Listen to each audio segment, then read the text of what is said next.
అసలు ఇంత థిక్‌గా మీడియా మిత్రులందరినీ చుట్టూ కెమెరాలతో చూడటం చాలా హ్యాపీగా ఉంది. ఇంకొక సినిమా దీంట్లో ఇంకో సినిమా రిలీజ్‌కి రెడీ అయిపోయింది. అట్లాగే జూలై 1న ఈ పక్కా కమర్షియల్ అనే సినిమాతో మీ ముందుకు వస్తున్నానని తెలుసు. గోపిచంద్ రాశి, నెక్స్ట్ రావు రమేష్ గారు, సత్యరాజ్ గారు, సప్తగిరి, ఇట్లా అందరూ నా టీం మొత్తం ప్రతిరోజు పండుగే తర్వాత మా సేమ్ కాంబినేషన్లో GA2 UV మీద ఈ సినిమాని మీ ముందుకు తీసుకురావడం జరుగుతుంది. మంచి ఎంటర్టైన్మెంట్తో ఈ సినిమాని నా ప్రీవియస్ ఫిలిమ్స్ లాగానే ఈ సినిమాలో కూడా మంచి ఎంటర్టైన్మెంట్ని పెట్టుకుంటూ కమర్షియల్ ఎలిమెంట్స్ ఎక్కడ మిస్ అవ్వకుండా ఫైట్స్ కానీ మామూలుగా సాంగ్స్ కానీ అన్ని రకాలుగా ఉండేట్టుగా ప్లాన్ చేసుకుని ఈ సినిమాని చేయడం జరిగింది. డెఫినెట్గా ప్రతి ఒక్క ఆడియన్స్కి ఇది రీచ్ అవుతుంది. వాళ్ళ యూత్ ఆడియన్స్ దగ్గర నుంచి ఫ్యామిలీస్ వరకు కూడా అన్ని ఎలిమెంట్స్ ఉన్నాయి. ఇది పక్కా కమర్షియల్ ఫిల్ము. డెఫినెట్గా మీ అందరికీ నచ్చుతుంది అనుకుంటున్నాను. జూలై 1న రిలీజ్ అవుతున్న ఈ సినిమాని మీరందరూ చూసి మంచి ఎంటర్టైన్ అవుతారని, ఈ సీజన్లో వచ్చే ఒక మంచి ఎంటర్టైన్మెంట్ ఫిల్మ్ డెఫినెట్గా మిస్ అవ్వరని, వరల్డ్ వైడ్ యాక్చువల్గా ఈ సినిమా రిలీజ్ అవుతుంది. యూఎస్లో ఉన్న ఆడియన్స్ కానీ తెలుగు వాళ్ళు ఎక్కడున్నా సరే ఈ సినిమా చూసి ఎంజాయ్ చేసి మమ్మల్ని మళ్ళీ మాకు మంచి ఎనర్జీ ఇస్తారని చెప్పి మనస్ఫూర్తిగా కోరుకుంటున్నాను. ఇప్పుడు జూలై పక్కా కమర్షియల్ రిలీజ్ అవ్వడానికి అన్ని విధాలుగా కూడా అన్ని కార్యక్రమాలు కూడా పూర్తయినాయి. మొత్తం ఫైనల్ కాపీ కూడా అన్నీ కూడా చాలా బాగా వచ్చింది. జూలై 1న ప్రేక్షకుల ముందుకు వస్తుంది థియేటర్స్లో. సో మీరందరూ కూడా ఎప్పుడు మా GA2ని కానీ UV క్రియేషన్స్ కానీ మీరందరూ కూడా ఆశీర్వదించినట్టే ఈ సినిమాను కూడా ఆశీర్వదించి అన్ని సినిమాల్లాగే ఈ సినిమా కూడా మంచి సక్సెస్ సాధించాలని చెప్పి కోరుకుంటున్నాను. అదేవిధంగా మార్క్ అంటే 100% ఏంటంటే అది ఒక ఎంటర్టైనర్. ఫ్యామిలీస్ అందరూ కూడా హ్యాపీగా వచ్చి చూసి కడుపారా నవ్వుకుని వెళ్ళే సినిమాలు ఉంటాయి. ఒక భలే మగోడు కానీ, మొన్న ప్రతిరోజు పండుగే కానీ, ఇట్లాగా తనది ఏ సినిమా తీసుకున్నా కూడా తను నిర్మించిన సుమారు 9 సినిమాల్లో కూడా ఎంటర్టైన్మెంట్కి చాలా ముందు ప్లేస్మెంట్ ఇస్తారు. అదేవిధంగా ఈ సినిమాలో ఏంటంటే తను ఎప్పుడు చేసే ఎంటర్టైన్మెంట్తో పాటు ఒక కమర్షియల్ యాంగిల్ కూడా అంటే గోపీచంద్ గారికి ఏదైతే ఒక హీరోయిజంలో పట్టు ఉంటుందో ఆ పట్టును కూడా మిస్ అవ్వకుండా ఇటు ఎంటర్టైనర్ గాను అటు ఒక మాస్ ఎలిమెంట్ని పెట్టుకుని ఒక మాస్ ఎంటర్టైన్మెంట్గా దీన్ని చాలా బాగా ఆయన తీయడం అనేది జరిగింది. డెఫినెట్గా ఈ సినిమా నుంచి మీకు అందరికీ గ్యారంటీ ఇచ్చేది ఏంటంటే మీరు హ్యాపీగా ఫ్యామిలీతో రండి. రేట్లు కూడా చాలా ఎమికబుల్గానే తీసుకొచ్చాం. నైజాంలో చాలా థియేటర్స్ కూడా చాలా మల్టీప్లెక్సెస్ అన్నీ కూడా 160+ GST అంటే రౌండ్ ఫిగర్ నియర్లీ 195 అంత వస్తుంది. దానికి అందరూ కూడా ఇంచుమించు 90% ఆఫ్ ద థియేటర్స్ సముఖంగా ఉన్నారు. ఒక 2-3 మల్టీప్లెక్సెస్ మాత్రం రేట్లు తగ్గించడానికి ఏంటంటే వాళ్ళ ప్రీమియం థియేటర్స్ మేము తగ్గించలేమని చెప్పి ఒక 2-3 మల్టీప్లెక్సెస్ చెప్పారు. ఆ 2-3 మల్టీప్లెక్సెస్ తప్పితే మిగతా అన్నీ కూడా ఇంచుమించు 195 రూపీస్కి తీసుకురావడం జరిగింది. అదేవిధంగా సింగిల్ స్క్రీన్స్ ఏదైతే సిటీలో ఉన్నాయో అవన్నీ కూడా including GST 150 rupees. Head quarters దాటిన తర్వాత ఉన్న థియేటర్లన్నింటినీ కూడా 110 రూపీస్కే తగ్గించడం జరిగింది. ఇది కేవలం ఏంటంటే ఆఫ్టర్ కరోనా తర్వాత మీరందరూ కూడా ఫ్యామిలీస్తో హ్యాపీగా వచ్చి లేదా ఫ్రెండ్స్తో హ్యాపీగా వచ్చి ఒక ఫుల్ ఫ్లెడ్జ్డ్ ఒక ఎంటర్టైనర్ని హ్యాపీగా చూసి ఎంటర్టైన్ అవడానికి తీసుకున్న నిర్ణయం. ఆంధ్రప్రదేశ్లో ఆల్రెడీ ఫిక్స్డ్ రేట్లు ఉన్నాయి కాబట్టి అక్కడ కూడా ఎటువంటి ఎక్స్ట్రా రేట్లు లేకుండా ఈ సినిమాని రిలీజ్ చేయడం జరుగుతుంది. సో మీరందరూ కూడా ఈ సినిమాని చూసి మమ్మల్ని అందరినీ కూడా ఆశీర్వదిస్తే ఇంకా ఈ సంస్థతో పాటు సినిమా ఇండస్ట్రీ కూడా ముందుకెళ్తాం అనేది జరుగుతుంది. ఎందుకంటే ఆఫ్టర్ కరోనా తర్వాత చాలా సమస్యల్లో ఉన్న ఇండస్ట్రీ ఇప్పుడు బయటకు వస్తుంది. ఇంకా still there are so many is there, we are 1 by 1 solve చేసుకుంటూ వస్తున్నాము.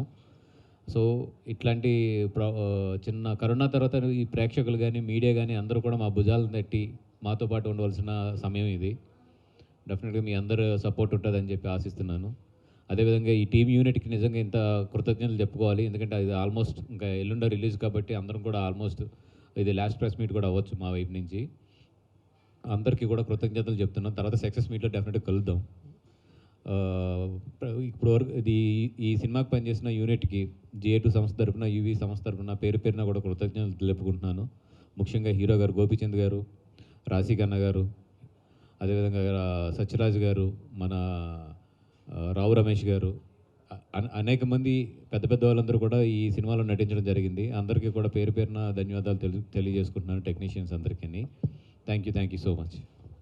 కరోనాలో చాలా బడ్జెట్ పెరిగింది బికాజ్ ఆఫ్ నియర్లీ ఇది సినిమా చూసుకుంటే కనుక 2020 డిసెంబర్లోనే షూటింగ్ పూర్తి చేయడం జరిగింది. బట్ నియర్లీ 8 months మేము కాపీ రెడీ అయిన తర్వాత కూడా ఇంచుమించు 8 months మేము వెయిట్ చేయవలసి వచ్చింది. దాంట్లో ఏంటంటే ఇంట్రెస్ట్లు అనేది చాలా బర్డెన్గా మారినాయి మాకు. బట్ మారుతికి, హీరో గారికి, ఎస్పెషల్లీ హీరో గారికి హిందీ డబ్బింగ్ మీద ఉన్న పట్టుతో ఈ సినిమా నియర్లీ థియేటర్లో ఈరోజు ఒక మినిమం చేసినా కూడా బయటపడే పరిస్థితుల్లో ఉన్నాం. ప్రాఫిట్స్ అనేది అది ఎంత హిట్ అయితే అంత ప్రాఫిట్స్ వస్తాయి. But as of now we are in a safe mode because of other factories are saved us. ఇప్పుడు లేనంతగా దాదాపు 4 రోజుల నుంచి ఈ సినిమా ప్రమోషన్లో ఉన్నారు. అంటే సాధారణంగా అంతకుముందు ఒక వారం రోజులు, 10 రోజులు, 15 రోజులు సినిమా పబ్లిసిటీ చేస్తే సరిపోయే జనాలకు చేరువైంది. కానీ ఈ సినిమా దాదాపు 4 రోజుల నుంచి కూడా మీరు జనాల్లోనే ఉన్నారు. సో ఎట్లా ఆదరించబోతున్నారు అనుకుంటున్నారు మీరు? అంటే ఇది చాలా స్ట్రాటజిక్గా తీసుకున్న డెసిషన్ అండి. 1 month బిఫోర్ నుంచి దీన్ని ప్రమోషన్ స్టార్ట్ చేయడానికి మెయిన్ కారణం ఏంటంటే ఈ మధ్యలో చూస్తున్నాను చాలా 10 రోజుల ముందు, 15 రోజుల ముందు స్టార్ట్ చేస్తే ఇదివరకు ఏంటంటే మనకు హోర్డింగ్స్ ఉండేవి. అదేవిధంగా ఊళ్ళల్లో పోస్టర్స్ బాగా వేయగలిగిన వాళ్ళు. ఇప్పుడు రాజమండ్రి లాంటి టౌన్స్లో కూడా పోస్టర్స్ అలౌ చేయట్లేదు. సో టీవీస్ అంటే ఇదివరకు న్యూస్ ఛానల్స్ ఉండేవి బాగా దగ్గరికి రీచ్ అవ్వడానికి. అది ఇప్పుడు ఏంటంటే ఈ యంగ్స్టర్స్ అందరూ కూడా యూట్యూబ్స్ మీదకి అండ్ యాప్స్ మీదకి వెళ్ళిపోయారు. ఆ యాప్స్లో మన సినిమా అనేది చాలా తక్కువ స్పేస్ మనకి యాప్స్లో కానీ యూట్యూబ్లో కానీ. ఎందుకంటే వాడు ఎప్పుడు కాలితే అప్పుడు చూడొచ్చు న్యూస్ కానీ ఏదైనా. ఇదివరకు ఏంటంటే వాడు ఇంటికి వెళ్ళి భోజనం చేస్తున్నప్పుడు, ప్రేక్షకుడు అనే అతను ఇంటికి వెళ్ళి భోజనం చేస్తున్నప్పుడు, నైట్ ఎప్పుడన్నా డిన్నర్ చేసినప్పుడు టీవీ న్యూస్ కంపల్సరీ చూసేవారు. ఇప్పుడు బెడ్ మీదకి వెళ్ళిపోయాక ఫోన్ చూస్తుంటారు. సో ఆ ఫోన్లో యూట్యూబ్స్లో కానీ యాప్స్లో కానీ మనం వెళ్ళాలంటే మనకు చాలా లిమిటెడ్ స్పేస్ ఉంటుంది. ఎందుకంటే ఇంటర్నేషనల్ యాడ్స్ అన్ని దాని మీద ఉంటాయి, మనకు చాలా లిమిటెడ్ స్పేస్ ఉంటుంది. ఇట్లాంటప్పుడు ఏంటంటే ఒక సాంగ్ రిలీజ్ చేయాలన్నా, లేదంటే ఒక సినిమా పబ్లిసిటీ జనాల్లోకి ఈ సినిమా రిలీజ్ అవుతుంది అంటే చాలామంది దెబ్బతింటుంది కూడా అక్కడే. చాలా అహెడ్కి వెళ్ళాలి. ఇదివరకు మీడియం ఏంటంటే మనకు చాలా ఫాస్ట్ ఉండేది. ఇప్పుడు టెక్నాలజీ పెరిగాక కూడా సినిమా మీడియం స్లో అయింది. ఇది చాలామంది ఏంటంటే అబ్జర్వ్ చేయట్లేదు. ఇంకా పాత పద్ధతులు ఏంటంటే మనం 15 రోజుల ముందు వేస్తే పోస్టర్లు వేస్తాము, లేదా టీవీలో యాడ్లు వేస్తున్నాము, పేపర్లో యాడ్లు వేస్తున్నాము. అంటే ఇప్పుడు ఆ స్పేస్ అంతా కూడా చాలా తగ్గి 50% ఆన్లైన్ స్పేస్ తీసుకుంది. ఆన్లైన్లో వీ హ్యావ్ టు మనము డేట్కి చాలా ముందు ఉండాలి. అంటే టికెట్స్ రేటు తగ్గించాము, మా సినిమా ఇంత అని చెప్పుకోవడానికి పరిస్థితులు వచ్చాయి. సో ఒకవైపు గవర్నమెంట్ ద్వారా మనం సినిమా టికెట్లు తగ్గించండి మహాప్రభు అని వేడుకున్న సమయంలో నిర్మాతలే మా సినిమా టికెట్ ధర ఇంత అని చెప్పుకునే పరిస్థితి వచ్చింది. సో జనాలు ఎట్లా రిసీవ్ చేసుకుంటున్నారు అని ఏ సెన్స్లో వెళ్ళింది జనాలు? అంటే టికెట్ అనేది సినిమా బట్టి, సినిమా పెట్టిన మన బడ్జెట్ బట్టి, ఇట్లు బట్టి నిర్ణయించుకోవాలండి. ఎందుకంటే ఇప్పుడు ప్రేక్షకుడు అనేవాడికి ఒకసారి ఒక ట్రైలర్ చూసాక అక్కడ ఒక అంచనాకు వస్తున్నాడు. ఇది హై బడ్జెటెడ్ ఫిల్మ్ అన్నప్పుడు నిజంగా ఆడిని మనం ప్రేక్షకుని 300 రూపాయలు అడిగినా, 400 రూపాయలు అడిగినా he is ready to spend. When he feels like ఇది మీడియం బడ్జెట్ సినిమా అన్నప్పుడు కూడా మీరు 400 రూపాయలు అడిగితే డెఫినెట్లీ వాళ్ళకి ఏంటంటే నేను ఎందుకు ఇవ్వాలనే క్వశ్చన్ వస్తుంది. సో మన సినిమా బట్టి మనం రేటు వాళ్ళకి పర్ఫెక్ట్గా చెప్పగలగాలి. ఎందుకంటే ఇప్పుడు మనకు ఫ్లెక్సిబుల్ రేట్ ఇచ్చింది గవర్నమెంట్, ఇండస్ట్రీ బాగుండాలని చెప్పి. ఆ ఫ్లెక్సిబుల్ రేట్ని మనం మిస్యూజ్ చేసుకుంటే మాత్రం చాలా దెబ్బతింటాం.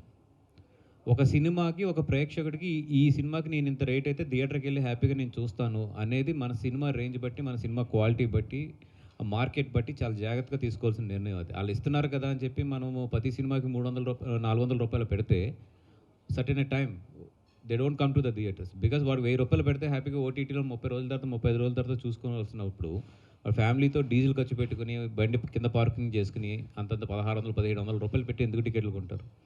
సో ఏ సినిమాకి ఎంత ఉండాలనేది అది ప్రొడ్యూసర్కి నాలెడ్జ్ ఉండాలి. అది ప్రొడ్యూసర్ డిస్ట్రిబ్యూటర్స్ని, ఎగ్జిబిటర్స్ని కంట్రోల్ చేసుకోగలగాలి. సార్ ఇప్పుడు వీళ్ళని నవ్వించలేకపోతే వీళ్ళు చాలా సీరియస్గా చూస్తూ ఉంటారు. అంటే ఇది మనకు ఒప్పుకోరేమో, ఇది పని అవ్వదేమో. అరవింద్ గారు మరి ఏంటి ఏదో నీతులు చెప్పడానికి తెచ్చాడండి మన దగ్గరికి అన్నట్టు అరవింద్ గారు అయితే మరి దారుణంగా చూస్తారు అసలు ఇట్లాగా పైనుంచి కింద దాకా. ఈ కథను నా దగ్గరికి ఎలా తెచ్చాడరా ఈడని. ఒక్కొక్క మనిషికి ఒక స్ట్రెంత్ ఉంటుంది. ఇప్పుడు కొంతమంది ప్రొడ్యూసర్స్ ఉన్నారు, వాళ్ళు మేక్ చేసినంత హానెస్ట్ ఫిలిం నేను చేయలేను. Because they believe the emotions. నా జడ్జిమెంట్ ఎంటర్టైనర్. సో వాళ్ళు వచ్చి ఎంటర్టైనర్ చేయకూడదు, నేను వెళ్ళి ఎమోషన్ చేయకూడదు. చేస్తే వాళ్ళ తప్పు చేస్తారు, ఇటు నేను తప్పు చేస్తాను. అదే నా darling. స్ట్రెంత్ బిలీవ్ చేసి నేను వెళ్తున్నాను అంతే. అదే డార్లింగ్, ఎవరిని ఎలా వాడితే పని అవుద్దో మీకు బాగా తెలుసు అంటున్నా. ఫస్ట్ ఎవరి దగ్గర నుంచి ఏం తీసుకోవాలి. ఇదివరకు మేము వాడేవాళ్ళు, ఇప్పుడేమో అందరూ మమ్మల్ని వాడేస్తున్నారు. మారుతి గారు, సార్ లైటర్ వేలో అంటే ఫన్ వచ్చిన చేసేలా ఉంటుంది మీ సినిమాలన్నీ కూడా ఇప్పుడు వచ్చినట్టు. సో దీనిలో లీగల్గా వెళ్ళడం జరిగింది కదా, సో ఎట్లా ఉంటుంది లీగల్ పాయింట్ తీసుకోవడానికి కారణం ఏంటి? అంటే యాక్చువల్గా లీగాలిటీలో అంటే చాలా వ్యాస్ట్ సబ్జెక్ట్స్ ఉంటాయండి. అది మహాసముద్రం. అంటే మనకి రకరకాల జోనర్స్లో కోర్టు కూడా ఒక జోనర్. అంటే మన ప్రీవియస్ ఫిలిమ్స్ చూస్తే హీరోలు పోలీసు క్యారెక్టర్లు, డాక్టర్లు అవి చేసే దీంట్లో లాయర్ కూడా ఒక క్యారెక్టర్ చేసేవాళ్ళు. అలాంటి దీంట్లో యాక్చువల్గా రీసెంట్ టైమ్స్లో యాక్చువల్గా లాయర్స్ చాలా తక్కువైనాయి. ఇప్పుడు వకీల్ సాబ్ దాంట్లో పవన్ కళ్యాణ్ గారు చేశారు. అంటే అది పింక్ సినిమా నుంచి అది రీమేక్ చేసుకుని. కానీ యాక్చువల్గా ఏంటంటే ఇప్పుడు వేరే వేరే లాంగ్వేజ్లో లాయర్ క్యారెక్టర్స్కి చాలా ఇంపార్టెన్స్ ఉంటుంది, చేస్తున్నారు. ఈ లాయర్ క్యారెక్టర్ హీరోలు, పెద్ద హీరోలు ఇది చేస్తే చాలా బాగుంటాయి యాక్చువల్గా.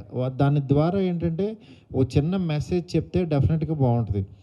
అట్లాగే నా రేంజ్లో నేను ఎంటర్టైన్ చేస్తూ లాస్ట్కి అంటే మెయిన్ ఏ సిస్టంలో అయినా మనకి కమర్షియాలిటీ ఉండొచ్చు, కానీ జ్యుడిషియరీ సిస్టంలో కమర్షియాలిటీ ఉండకూడదు అని చెప్పే పాయింట్ని యాక్చువల్గా మా వేలో, ఫన్ వేలో చెప్పుకుంటూ లాస్ట్కి అది చెప్పడం జరిగింది ఈ సినిమాలో మెయిన్. బట్ అలా అని ఒక క్లాసులు పీకినట్టు ఎక్కడ ఉండదు సినిమా. చాలా నీట్గా ఎంటర్టైన్ అవుతూ ఒక 2 hours పాటు నవ్వుకుంటూ, నేను ఏది కూడా అలాగే చెప్తాను. లేకపోతే డైరెక్ట్గా ఈ నీతులు చెప్పడానికి కూర్చోబెట్టాడు అనుకుంటే ఇంకా అది ఎలాగో చూడరు. అందుకని ఆ టైప్ కాకుండా నేను చెప్పదలుచుకున్న పాయింట్ని చెప్తూ ఎంటర్టైన్ చేశానండి. మారుతి గారు, సార్ మీ తర్వాత 2 సినిమాలు చాలా పెద్ద సినిమాలు వస్తున్నాయి, మీ కెరీర్లోనే బిగ్గెస్ట్ సినిమాలు. ఇప్పుడు ఈ సినిమా, ఆ 2 సినిమాల ముందు వచ్చే సినిమా ప్లస్ కొంచెం ప్రత్యేక పరిస్థితులు ఉన్నాయి బయట, ఏమన్నా ప్రెజర్ ఫీల్ అవుతున్నారా? అలా ఏం లేదండి. ఎందుకంటే ఈ సినిమా ఏంటో తెలియకుండానే నాకు ఆ 2 సినిమాలు ఇచ్చారు కదా ఫస్ట్. అలా వచ్చేట్టయితే కనుక ఈ 2 సినిమాలు ముందు అది ఎవరే అమ్మ చూద్దాం, నువ్వేంటి ఇంటి దగ్గర తిరుగుతున్నావు అంటారు ఫస్ట్. అందుకని వాళ్ళు అది లేకుండా వాళ్ళే మామూలుగా ఏది జరిగినా నాకు ఏంటంటే ఫస్ట్ నన్ను ఒక వీడి దగ్గర అన్నీ జరుగుతాయి అనేది ఒకటి ఉంటుందండి. అంటే ప్రాక్టికాలిటీ ఎక్కువైపోయింది. ఇప్పుడు ఏ హీరో అయినా సరే, ఇప్పుడు చిరంజీవి గారు అంత ఇదిగా ఆయనకున్న స్టేటస్కి ఈ సినిమా ద్వారా నన్ను టెస్ట్ చేయాలని నన్ను అనుకోరు. ఎందుకనంటే నేనేంటో ఆయనకి తెలుసు. గత 10 years నుంచి నా ట్రాక్ రికార్డ్ చూశారు. ఒక బలిబల మగాడవని, ఒకటి ఇదని. ఇప్పుడు ఒక సినిమా హిట్ అయ్యి వెంటనే కనుక పెద్ద హీరో కానీ ఎవరైనా ఇచ్చేసారనుకోండి, అనుమానపడతారు. ఏంటి అది ఆడిన సినిమాకి ఇంత రేంజ్ ఎలా వచ్చింది, అసలు ఇది తీయగలుగుతాడా లేదనేది డౌట్స్ ఉంటాయి. ఇప్పుడు నేనేం తీస్తానో నాకంటే కూడా మీ అందరికీ ఎక్కువ తెలుసు. వీడు ఈ హీరోతో వెళ్తున్నాడంటే యాక్చువల్గా ఈ సినిమా ఎలా ఉండబోతుంది అనేది మీరు స్క్రిప్ట్ రాసి ఇచ్చేస్తారు నాకు కావాలంటే. ఈ పాయింట్ మీద తీ బ్రదరు, నువ్వు బాగా తీస్తావు, ఈ క్యారెక్టర్ అయితే నీకు బాగుంటుందని. నాకు అలా అయిపోయారు చాలామంది. ఎందుకంటే చాలామంది కొంతమంది ఈ కథ అయితే మీరు బాగా తీస్తారండి అని. నేను తీస్తానో తీనో నాకు తెలియదు, కానీ వాళ్ళకి తెలుసు నేను తీస్తానని. అలాగా కొంతమంది హీరోలు కూడా ఏంటంటే ఈ పాయింట్ యాక్చువల్గా వీడు తీస్తే బాగుంటుందని వాళ్ళే పిలిచి యాక్చువల్గా చెప్తున్నారు నాకు. వాళ్ళే పిలిచి అడుగుతున్నారు, దీని మీద చెయ్యి, దీని మీద చేస్తే ఇలా చేద్దామని. అలాగా జరుగుతున్నాయి కాబట్టి దేవుడి దేవల్ల ఆ నమ్మకాన్ని నిలబెట్టుకోవడానికి ట్రై చేస్తున్నా. ఈ సినిమా కూడా అలాగే ఆ నమ్మకాన్ని నిలబెట్టే సినిమానే కానీ ఎక్కడా కూడా డ్రాప్ అవ్వదు. ఎందుకంటే గోపీచంద్ మారుతి కాంబినేషన్ అని అంటే ఏ రేంజ్లో ఉంటుందో ఆ నమ్మకాన్ని డెఫినెట్గా నిలబెట్టుకున్నాడు. హీరోని బాగా చూపించాడు, హీరోయిన్ మంచి ఇచ్చేసాడు, వీడనుకో చిన్న పాయింట్ బాగా ఎలాబరేట్ చేశాడు, ఎంటర్టైన్ చేశాడు ఫస్ట్ అని. ఏదైతే నాకున్న నేను సేఫ్ గేమ్ ఆడుతుంటానో ఆ సేఫ్ గేమ్లోనే ఫస్ట్ ఒక సినిమాని నీట్గా అనుకున్నట్టు తీసి డెలివరీ చేశాడు. అయ్యి బాబోయ్ చెత్త సినిమా తీసి నెత్తి మీద వేసాడు అనే పేరు అయితే తీసుకురాడు. మనకి ఫస్ట్ నేను నమ్మేది ఒకటేనండి, 2 గంటలు బోర్ కొట్టించిన సినిమా తీస్తేనే హిట్ కింద లెక్క. హిట్ సినిమా తీయాలని కూర్చోక్కర్లేదు థియేటర్లో మనం. నేను ఇప్పుడు సూపర్ హిట్ సినిమా, నువ్వు మమ్మల్ని హింస పెట్టకుండా ఉంటే చాలు, అదే నువ్వు హిట్ సినిమా తీసినట్టు. అంటే ఆడియన్స్ అంత ఓపెన్గా అంత జెన్యూన్గా వచ్చి కూర్చుంటారు థియేటర్స్లో. ఎందుకంటే మమ్మల్ని ఇబ్బంది పెట్టకుండా నువ్వు సినిమా తీ అంటారు వాళ్ళు ఇంకేం ఎక్స్పెక్ట్ చేయరు. మనం వాళ్ళ ఎక్స్పెక్టేషన్ ఇబ్బంది పెట్టకుండా వాళ్ళు అడిగిన దానికంటే ఇంకొంచెం ఇవ్వగలిగితే మంచి టాక్ చెప్తారు. నన్ను అలాగే నిలబెట్టారని నేను అలా ఫీల్ అవుతూ ఉంటాను. బన్నీవాస్ గారు, ప్రతి ఈవెంట్లోని సినిమా కంటే కూడా ఎక్కువగా మిమ్మల్ని అడిగే క్వశ్చన్లు టికెట్ రేట్ల గురించి, ఓటీటీల గురించి, జనాలు వస్తారా రారా అని ఇలాంటి క్వశ్చన్లు.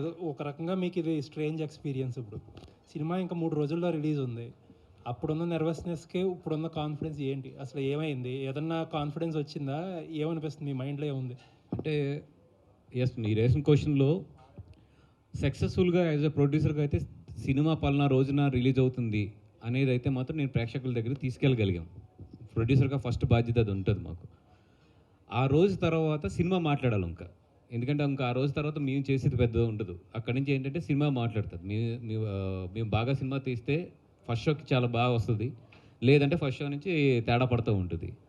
సో మా బాధ్యత ప్రకారం పలానా రోజున సినిమా రిలీజ్ అవుతుంది అని ఒక వ్యాస్ట్గా మాత్రం జనాల్లోకి తీసుకెళ్ళగలిగాం. మేము చేసిన పబ్లిసిటీ కానీ ఇది కానీ అంటే ఈ సినిమాకి ఏంటంటే అన్ని సినిమాల కన్నా కూడా ఇప్పుడు వచ్చి మా సంవత్సరం అన్ని సినిమాలకి చేసిన పబ్లిసిటీ కన్నా కూడా ఎక్కువ ఖర్చు పెట్టాం పబ్లిసిటీ మీద.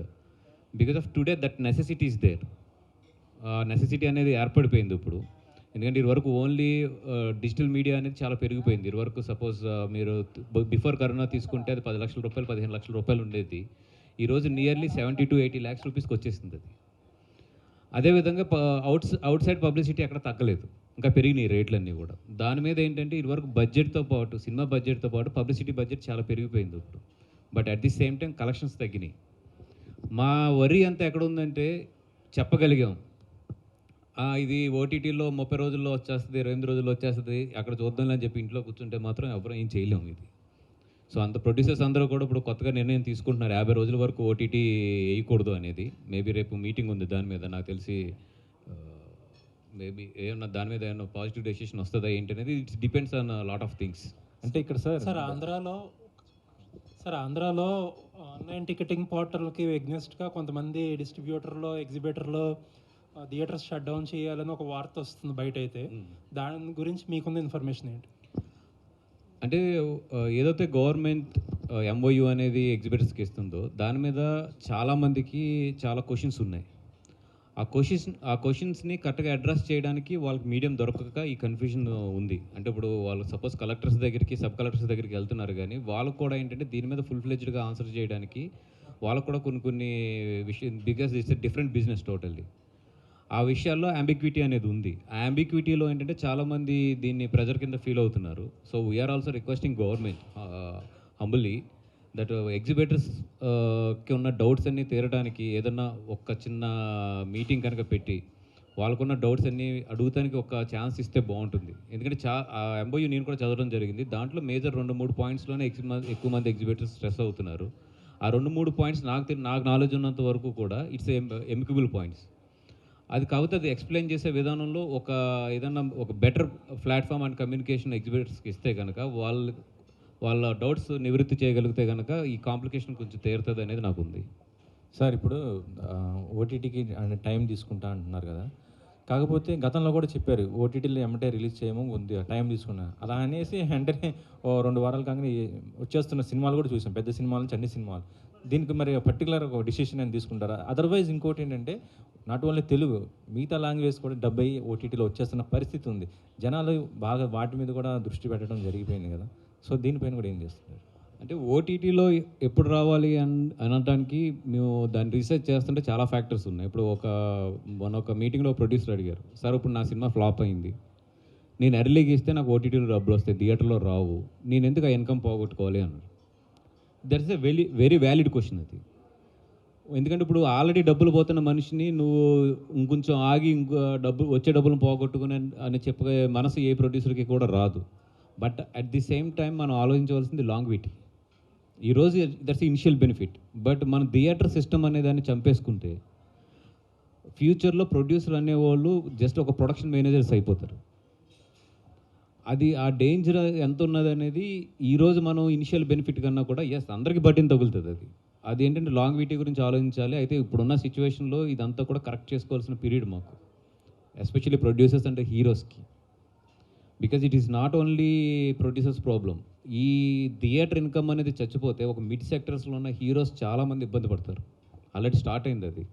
అదేవిధంగా పెద్ద హీరోస్ అందరూ కూడా వాళ్ళు ఏదైతే ఈరోజు చరిష్మా ఉందో, ఈరోజు ఏదైతే స్టార్డమ్ ఉందో, వన్స్ ఈ థియేటర్స్లో ఈ క్రేజ్ అనేది కానీ, ఈ ఫ్యానిజం అనేది కానీ పోతే అది వాళ్ళ కెరియర్స్లో కూడా చాలా చేంజెస్ తీసుకొచ్చేస్తుంది.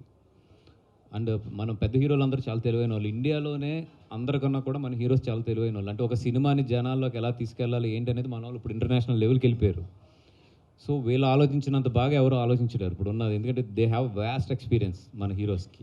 సో వాళ్ళు కూడా ఆలోచనలో పడ్డారు. ఆల్రెడీ నాకు తెలిసి మన లాంగ్వేజ్ కాదు కానీ అదర్ లాంగ్వేజ్లో ఒక హీరో తన అగ్రిమెంట్లో మినిమం 50 days వరకు ఇది ఓటీటీలో రిలీజ్ అవ్వడానికి లేదు. ఒకవేళ ఎదరకు రావాలన్నా కూడా హీరో దగ్గర నుంచి పర్మిషన్ తీసుకోవాలనేది కూడా అగ్రిమెంట్లో పెట్టారని చెప్పి తెలిసింది నాకు. So things are going to change. But ఇది ఏంటంటే ఈ 1 year ఈజ్ టెస్టింగ్ పీరియడ్. ఇట్లా మన దగ్గర కూడా వచ్చే అవకాశం ఉందంటారా? అంటే వచ్చే అవకాశం ఉందా అంటే ఇట్ డిపెండ్స్ అండి. అందుకే ఇది అంతా కూడా టెస్టింగ్ పీరియడ్స్. ఇప్పుడు ఒక్కొక్కళ్ళు ఒక్కొక్క ప్రయోగం చేస్తున్నారు. ఏదో ఒక ప్రయోగం మాత్రం సెటిల్ అవుతుంది. దీనికి ఒక 1 year పడుతుంది కొంచెం ఆయన దృష్టిలో పెట్టుకొని. ఎక్స్ట్రా కేర్ అంటే ఒకటేనండి, నేను ఎప్పుడు కూడా ఏంటంటే హిట్ తీయాలి, ఈయనకి హిట్ ఇవ్వాలని మాత్రం చేయలేను.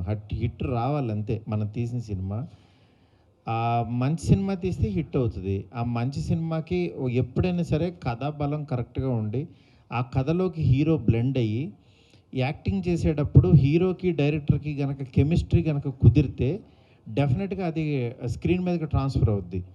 అలా ట్రాన్స్ఫర్ అయినప్పుడు డెఫినెట్గా ఆడియన్స్ ఎంజాయ్ చేస్తారు. నాకు నాని గారికి అంత కెమిస్ట్రీ వర్కౌట్ అయ్యి అది స్క్రీన్ మీదకి ట్రాన్స్ఫర్ అయింది. అంటే నేను అనుకున్నది చెప్తే అట్లా ఆయన ఇంకా ఎన్హాన్స్ చేసేవాళ్ళు. అట్లాగే శర్వాకి, అలాగే ప్రతి హీరో నేను వర్క్ చేసిన వాళ్ళందరికీ, అంటే నన్ను పట్టుకోవడానికి ట్రై చేసిన ప్రతి ఏ హీరోదైనా సరే సక్సెస్ అయింది. అట్లాగే ఈ సినిమాకి నాకు గోపి గారు కూడా అంతలాగా పట్టుకున్నారు. ఆయన ప్రీవియస్ ఫిలిమ్స్ అని నాకు తెలియదు కానీ నేను రాసుకుని కథ వెళ్ళిపోయాను కాబట్టి నాకు ఈ సినిమాలో గోపీచంద్ గారు ఇంత బెండ్ అయ్యి ఇలా చాలా జోవియల్గా మాట్లాడటం, అంటే డైలాగ్స్లో కూడా చాలా వేరియేషన్స్ చెప్పడం, ఇవన్నీ కూడా ఈ సినిమాలో చూస్తారు. అది నాకు యాక్చువల్గా ఏంటంటే ప్రీవియస్ గోపీచంద్ గారి ఫిలిం లాగా 100% ఉండదు ఇది ఆయన అన్నదే. యాక్చువల్గా నా దాంట్లోకి వచ్చి యాక్ట్ చేసినట్టు తెలుస్తుంది. మీరు ఫస్ట్ చూస్తారు కాబట్టి మీకు కూడా అదే ఒపీనియన్ వస్తుంది అనుకుంటున్నాను. ఎందుకంటే అవి రెండు సినిమాల్లోనే అవి చేశాను. కానీ నా దగ్గర ఇంకా చాలా రోగాలు ఉన్నాయి కానీ ఇక ఒక్కో రోగాన్ని పెట్టి తెస్తామంటే జీవితాలు వెళ్ళిపోతాయి. అందులో ఇంకా నేను అప్పుడు డాక్టర్ అయిపోతాను కానీ డైరెక్టర్ అవునప్పుడు.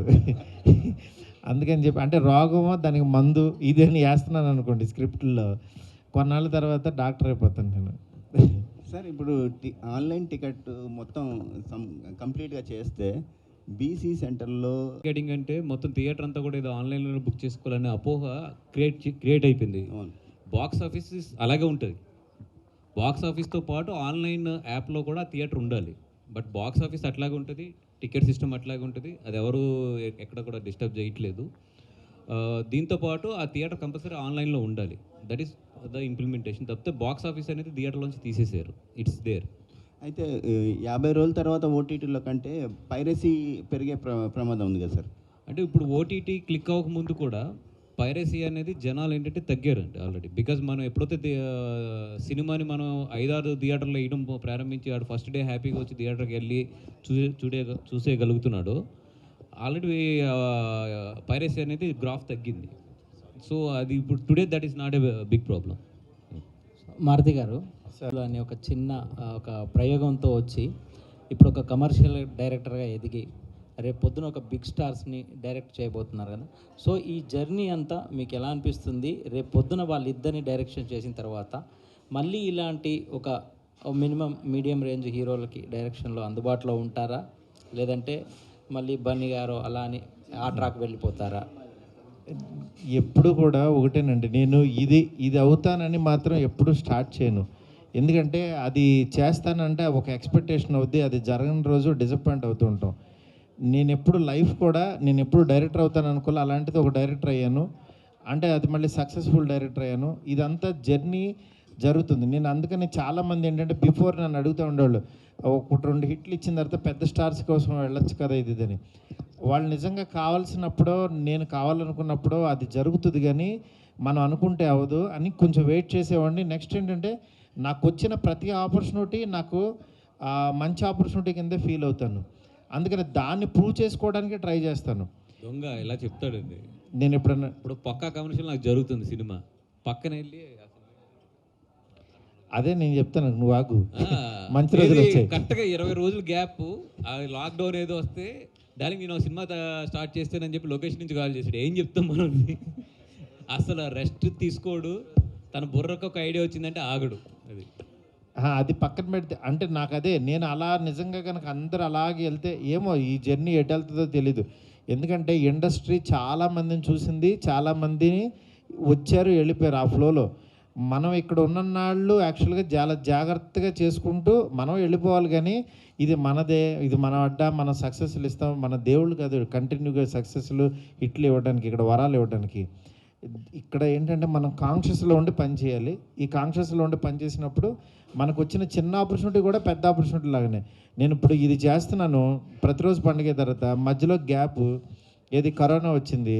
నా చుట్టూ ఒక దగ్గర 100-200 మంది ఉన్నారు. అందరికీ ఒక తెలియని ఒక ఎంప్లాయ్మెంట్ కావాలి, నాకు డబ్బులు కావాలి. ఇది దాంతో ఏం చేశాను, ఒక చిన్న సినిమా తక్కువ బడ్జెట్లో చేశాను. బిఫోర్ రిలీజే మేము చాలా హ్యాపీగా ఉన్నాం, అందరికీ అన్నీ అయింది. అది అలా సక్సెస్ అయింది. అంటే దాని రేంజ్కి అంతే అవ్వాలంటున్నా, అట్లా ఆలోచించాలి. కానీ ఇంకా అసలు మనం ఈ గ్రాఫ్ గబుక్కుని చిన్న సినిమా చేసి పోతే ఆ ఇన్సెక్యూరిటీలోకి వెళ్ళామని అంటే మనం ఇది చేయం. ఎందుకంటే మన డైరెక్టర్లు ఈవీవి గారు కానీ, ఈవీవి గారు పెద్ద సినిమాలు చేస్తూ కూడా చిన్న సినిమాలు చేసేవాళ్ళు. దాసనారాయణరావు గారు, ఇట్లా మన ప్రీవియస్ మన డైరెక్టర్లను చూస్తే కోడి రామకృష్ణ గారు, ఒక డైరెక్టర్ 100 సినిమాలు తీసిన డైరెక్టర్లు 4-5 ఉన్నారు మన తెలుగు ఇండస్ట్రీలో. అంత గొప్ప దర్శకులు ఉన్న ఇండస్ట్రీ ఇది. వాళ్ళ నుంచి మనం నేర్చుకుంటాం? ఇంకా మనం వాళ్ళ సినిమాలు చూసి నేర్చుకోవటం కాదు, వాళ్ళు తీసిన విధానం చూసి నేర్చుకోవాలి. వాళ్ళు ఎలా ఇన్ని సినిమాలు హ్యాండిల్ చేశారు, ఇన్ని కథలు హ్యాండిల్ చేశారు, ఇంతమంది స్టార్స్తో చేస్తూ కూడా చిన్న సినిమాలని ఎలా బతికించుకున్నారు అనేది చేయాలి. అందుకని నాకు చిన్న సినిమా ఎప్పుడున్నా సరే నేను అసలు ఆ టోన్లోకి వెళ్ళను, డెఫినెట్గా చేసుకుంటూ వెళ్తూ ఉంటాను. దగ్గర నుంచి నేను నేర్చుకున్న ఒక ఇన్స్పిరేషన్ మాత్రం ఒకటి ఉందండి. అది అంటే ఇప్పుడు జస్ట్ మారుతి మాట్లాడుతుంటే నాకు తోచింది. చాలామందికి తెలియని విషయం ఏంటంటే, మారుతి ఫస్ట్ సినిమా ఈ రోజులో కాదు, బస్ స్టాప్ అనే సినిమా షూట్ చేశాడు. తను షూట్ చేసి ఒక 30-40% షూట్ చేసిన తర్వాత నాకు చూపిస్తే అంటే తనకు ఒక ఐడియా వచ్చింది. అంటే మామూలు జనరల్గా ఏంటంటే మేము 100 లెక్కలు వేస్తాం, ఇది ఎలాగా ఏంటి అని చెప్పి. మారుతి బుర్రలోకి ఒక ఐడియా వచ్చిందంటే నిద్రపోడు, ఎవరిని పట్టించుకోడు, వీళ్ళు మన గురించి ఏమనుకుంటున్నారని చెప్పి ఆలోచించాడు. ఫస్ట్ వెళ్ళి కెమెరా పెట్టేస్తాడు అక్కడ. అలాగే బస్ స్టాప్ పెట్టి తీసాడు. చేసిన తర్వాత లేదు డార్లింగ్ ఒక కంగారు పడుకో ఆలోచించిన తర్వాత అలా తను ఏంటంటే నేను ఇంచుమించు 2 years స్లో చేశాను అప్పుడు. ఏది వద్దు, కంగారు పడుకో, ఎందుకంటే నాకు అన్ని క్యాలిక్యులేషన్స్ అరవింద్ గారి దగ్గర ట్రైన్ అయ్యాను కాబట్టి. అయితే ఇద్దరం ఒకసారి అబ్రాడ్ వెళ్ళాం, 100%లో అయిన వెంటనే అబ్రాడ్ వెళ్ళిన తర్వాత వస్తూ కెమెరా 5D అప్పుడు కొత్తది, అది కొనుక్కు తెచ్చుకున్నాం. దిగేమో లేదా నెక్స్ట్ డే కాల్ చేసి షూటింగ్లో ఉన్నాను అన్నాడు. నాకు వస్తున్నప్పుడు ఫ్లైట్లో కథ చెప్తే జనరల్గా ఒక అరగంట చెప్తే ఏమనుకుంటాం మనం, ఇంకా ఇది డెవలప్ అవ్వాలి, దీనికి డైలాగ్ వెర్షన్ రాయాలి ఇంత అనుకుంటాం కదా. వచ్చాడు, లొకేషన్లోకి ఉన్నానని చెప్పి ఫోన్ చేస్తే లొకేషన్కి వెళ్తే ఏదో 2-3 కార్లు పెట్టి 10 మంది పెట్టి షూట్ చేసేస్తున్నారు. ఆ 5D కెమెరాతో మేము ఏదైతే కొన్నాం ఆ కెమెరాతో షూట్ చేసేస్తున్నారు. నేను అనుకున్నాను ఈడు ఎస్కేఎన్ గడ్ ప్రొడ్యూసర్, దానికి శ్రేయ మీడియా శ్రీను వీళ్ళిద్దరు ప్రొడ్యూసర్స్. అప్పుడు ఇంకా వాళ్ళు అప్పుడప్పుడే వస్తున్నారు. అయిపోయారు. వీళ్ళు ఒక 80 లక్షల కోటి రూపాయలు దొబ్బెట్టేస్తారు. దొబ్బెట్టిన తర్వాత మన పంచాయతీలు వస్తాయి అనుకున్నట్టే ఆ సినిమాకి పంచాయతీలు వచ్చినాయి. కానీ ఆ సినిమా ఈ రోజుల్లో మారుతికి ఆ ధైర్యం లేకపోతే, ఆ రోజు కనుక మారుతి అంత స్పీడ్గా ఉండకపోతే ఈ రోజుకి మారుతి ఈ రోజులో తీసేవాడు కాదు. సేమ్ నేను లెక్కేస్తున్న క్యాలిక్యులేషన్లోనే తన లైఫ్ వేరే గెలిపోయేదేమో. సో తన స్పీడ్ ఏదైతే ఉందో, తను ఒక థాట్ వస్తే నిద్రపోకుండా ఏదైతే ఒక ఇది స్క్రీన్ మీదకి వచ్చేయాలనుకుంటాడో అదే తన సక్సెస్. అది మారుతి గారు, సార్ గోపీచంద్ లాంటి యాక్షన్ హీరోని మీ జోనర్లోకి తీసుకొచ్చారు, ప్రజెంట్ చేస్తున్నారు. రేపు ప్రభాస్ని, చిరంజీవి గారిని ఎలా ప్రజెంట్ చేయబోతున్నారు? అంటే వాళ్ళని కూడా మీ దారిలోకి తెచ్చుకుంటారా, మీరు ఆయన దారిలోకి వెళ్తారా? సార్ అవన్నీ జనరల్లో ఉన్న అనౌన్స్మెంట్లు. ప్రస్తుతానికి ఆ అనౌన్స్మెంట్లు ఉంచుదాం. ఈ పక్క కమర్షియల్ రిలీజ్ తర్వాత నేను నెక్స్ట్ నా ప్రాజెక్ట్ ఏంటి, దాని డీటెయిల్స్ ఏంటి క్లియర్గా ఎక్స్ప్లెయిన్ చేస్తాను సార్. మీరందరూ నిజంగా, ఎందుకంటే నాకు బిగినింగ్ నుంచి తోడున్న మీడియా మిత్రులందరూ, రవిచంద్ర గారు కానీ, అంటే ఇక్కడ పేరున ప్రతి ఒక్కళ్ళు ఫేస్ తెలుసు, ప్రతి ఒక్కళ్ళు ఇది తెలుసు.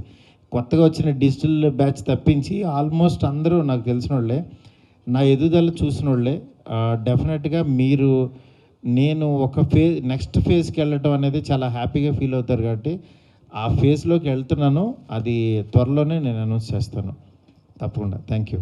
వాసు గారు, ఆన్లైన్ టికెటింగ్ మీద చాలా అపోహలు ఉన్నాయి. ఇప్పుడు ఆంధ్రాలో ప్రవేశపెట్టే ఆన్లైన్ టికెటింగ్ గురించి థియేటర్ల వాళ్ళు చాలామంది కూడా అగ్రిమెంట్ చేయడానికి ముందుకు రావట్లేదు. ఆన్లైన్ టికెటింగ్ అడిగింది ఫిల్మ్ ఛాంబరే, ఇప్పుడు మళ్ళీ దాన్ని వ్యతిరేకిస్తుంది కూడా ఫిల్మ్ ఛాంబర్లో ఒక వర్గం. లేదండి, అది ఆన్లైన్ అనేది ఫిల్మ్ ఛాంబర్ వాళ్ళు అడిగారు. బట్ దాంట్లో ఏంటంటే తర్వాత అది ఇంప్లిమెంట్ అయిన విధానంలో కొన్ని చోట్ల ఎగ్జిబిటర్స్కి ఇబ్బంది ఉంది. ఎంఓయూలో అపోహలు ఉన్నాయి, ఇబ్బందుల కన్నా ఎక్కువ అపోహలు ఉన్నాయి. అంటే సపోజ్ ఇప్పుడు పొద్దున ఒక ఎగ్జిబిటర్ మాట్లాడుతాను నాతో, సార్ మన డబ్బులన్నీ గవర్నమెంట్ దగ్గర ఉండిపోతే ఎట్లాగా? ఆ సిస్టంలో గవర్నమెంట్ దగ్గర ఉండడం అనేది లేదు. ఇప్పుడు బుక్ మై షోలో నేను టికెట్ బుక్ చేసుకుంటే అది బుక్ మై షోలోకి వెళ్తుంది, అక్కడి నుంచి సేమ్ అలాగే వస్తుంది. ఓన్లీ ఏదైతే గవర్నమెంట్ యాప్ ద్వారా బుక్ చేసుకున్న టికెట్స్ ఉంటాయో అది మాత్రమే గవర్నమెంట్కి వెళ్తుంది. అది కూడా ఒక థర్డ్ పార్టీ వెండర్ దగ్గర నుంచి అది ఆపరేట్ చేయిస్తున్నారు ఆ ఎస్క్రో అకౌంట్లో. సో ఇట్లాంటి డీటెయిల్స్ అన్నీ ఒక ప్లాట్ఫామ్ క్రియేట్ చేసి ఎగ్జిబిటర్స్కి ఎక్స్ప్లెయిన్ చేయవలసిన అవసరం అయితే 100% ఉందని నేను నమ్ముతున్నాను. బికాస్ గవర్నమెంట్ ఏదైతే ఒక మంచి పని చేయాలనుకుంటుందో దాని మీద చాలా అపోహలు అండ్ చాలా ఏంటంటే టెక్నికల్గా ఎగ్జిబిటర్స్ తెలుసుకోవాల్సిన అవసరం ఎగ్జిబిటర్స్కి ఉంది. కాబట్టి ఐఎమ్ రిక్వెస్టింగ్ దెమ్, ఒక మీటింగ్ కనుక ఎగ్జిబిటర్స్తో మీరు వేస్తే చాలా ఇట్లకి ఆన్సర్స్ దొరుకుతాయి అనేది. అదేవిధంగా నిజంగా ఏదైనా జెన్యూన్ ప్రాబ్లం ఉన్నా కూడా మీకు కూడా అది కమ్యూనికేట్ అవుతుంది. Because we are in the starting stage and ఒక చరిత్రాత్మక స్టెప్ తీసుకుంటున్నప్పుడు కొంచెం దాని గురించి ఇంకొక మీటింగ్ వేస్తే బాగుంటుంది అనేది నా humble request. Hello sir, RJ Naresh Yeah. Sir. ఇద్దరికి ప్రశ్నలు సార్, ముందే అడిగేస్తాను, మరి ఆన్సర్కి లేట్ ఇద్దరు అవుతుంది. ఒకేసారి మాట్లాడలేం. ప్రశ్నలు చెప్పేస్తాను సార్, మీ ప్రశ్నలు మీకు.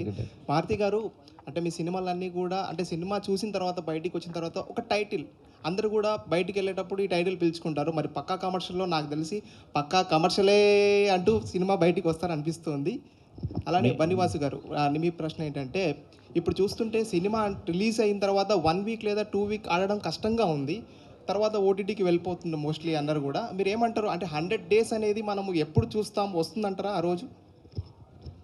ఇంకా 100 days అనేది highly impossible to get back. ఎందుకంటే ఇదివరకు థియేటర్ అనేది ఒకటే మీడియం, ఇప్పుడు నెంబర్ ఆఫ్ మీడియమ్స్ వచ్చేసినాయి. సో ఇదివరకు లాగా ఒక సినిమా 100 days ఆడాలంటే మళ్ళీ అది చాలా పెద్ద మ్యాజిక్ క్రియేట్ చేయాలి. ఐ డోంట్ థింక్ సో మళ్ళీ 100 days అనేది మనం చూడగలుగుతామంటే ఒక జైంట్ ఫిల్మ్ ఏదైనా వచ్చి గట్టి కొడితే చూడగలమేమో, కానీ అదంత ఈజీ ప్రాసెస్ అయితే కాదు. అసలు 100 days లోపలే ఇక్కడికి వచ్చేస్తుంది ఓటీటీలోకి. 100 days 50 days పెట్టమంటున్నారు టార్గెట్. ఇంకా 100 days థియేటర్లో అంటే ఈలోపు 3-4 సినిమాలు రిలీజ్ అవుతాయి అనుకుంటున్నాను. అదైతే కుదరదులేండి ఇంకా. సార్ వాసు గారు, సార్ ఇక 100 days అని మనం ఒక సినిమా తీయాలి అంతే. సినిమా టైటిల్ 100 days పెట్టి తీసి అది 100 days ఆడిందని చెప్పుకోవాల్సి డైరెక్ట్. ఇప్పటి వరకు మీరు ప్రొడక్షన్ చూసుకున్నారు కదా, ఎప్పుడైనా ఆన్ స్క్రీన్ మీదకి రావాలని ఏమి అనిపించలేదా? ఎందుకంటే మంచి ఆయన ఫస్ట్ యాక్టర్గా వచ్చాడండి. మీకు గుర్తుపట్టారో లేదో, ఆర్య సినిమాలో సినిమా ఫస్ట్ ఫ్రేమ్ నా మీద స్టార్ట్ ఫస్ట్ అవుతుంది, మనోడే డైలాగ్ నా మీద స్టార్ట్ అవుతుంది. లేదు, కథ జరుగుతుందండి, నెక్స్ట్ లాంచ్ అలాంటిది ఏం లేదండి. కాదు ఇప్పుడు పక్కా కమర్షియల్ వెళ్ళిపోయి అది వస్తుంది. నాయట్ అని ఒక సినిమా ఉంది కదా, ఆ సినిమాలో హీరో సారే. అవునవును, అట్లాంటిది ఏం లేదు. 100% అసలు ఆ ఆలోచనలు కూడా ఏం లేవు. మేము చాలాసార్లు రిక్వెస్ట్ చేసామండి, ఒక్కసారి కనపడ్డాలి. యా, మంచి గ్లో ఫేస్ సార్. అదే ప్రాబ్లమ్స్ తీసుకొస్తుంది బాగా చాలు. ఆయనకి అందం మీద కంటే ఐశ్వర్యం మీద ఎక్కువ కాన్సన్ట్రేషన్, కమర్షియల్. అందుకని వ్యాపారం చేయడానికి ఎక్కువ ఇష్టపడతారు. అరవింద్ గారి శిష్యుడు. థ్యాంక్స్ అలాట్ అండి. ఎనీవే మీడియా మిత్రులందరికీ ప్లీజ్ దయచేసి ఈ సినిమాని ఫస్ట్ డే నుంచే, ఫస్ట్ షో నుంచే మంచి టాక్ స్ప్రెడ్ చేయండి. కొంచెం అంటే మనస్ఫూర్తిగా సినిమా చూసి ఏమన్నా చిన్న తప్పులు ఏమన్నా చేసుంటే ఓకే క్షమించేద్దామని చెప్పి మంచి టాక్ అయితే చెప్పండి. అది అంతకు మించి నేనేం చెప్పేది ఏం లేదు.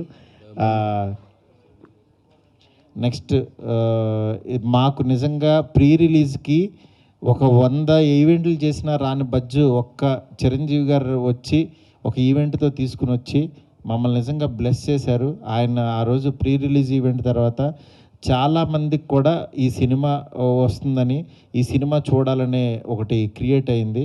నిజంగా దానికి చిరంజీవి గారికి ఎప్పటికీ రుణపడి ఉంటాం మేము.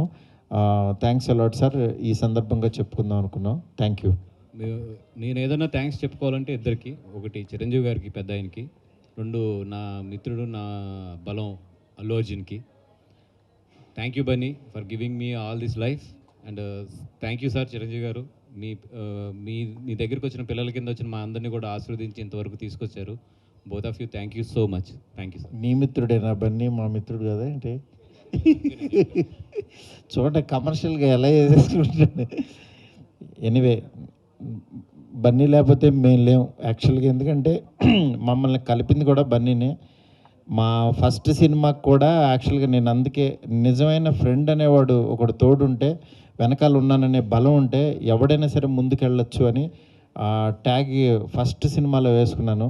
అంటే ఒక బలమైన ఫ్రెండ్ వెనకాల ఉంటే మనం ధైర్యం చేసేటప్పుడు యాక్చువల్గా నాకు తను చూసుకుంటాడులే అనేది ఒక ధైర్యం ఉంటుంది. అలాంటి బలం మా అల్లు అర్జున్. ఎందుకంటే తను వెనకాల ఉన్నాడనే బలం మాకు నిజంగా నడిపిస్తూ ఉంటుంది. తను మాకు ఎలాంటి టైంలో ఎలాంటి సపోర్ట్ ఇస్తాడో, ఎలాంటి మాటలు చెప్తాడో అది మాకే తెలుసు. నిజంగా అలాంటి బన్నీకి చాలా థ్యాంక్స్ డార్లింగ్. తను పాన్ ఇండియా స్టార్ అయినందుకు నిజంగా ఎంత గర్వంగా ఉందంటే అంత గర్వంగా ఉంది. వాళ్ళు చాలా హ్యాపీగా ఉంది. Thank you Bunny Babu.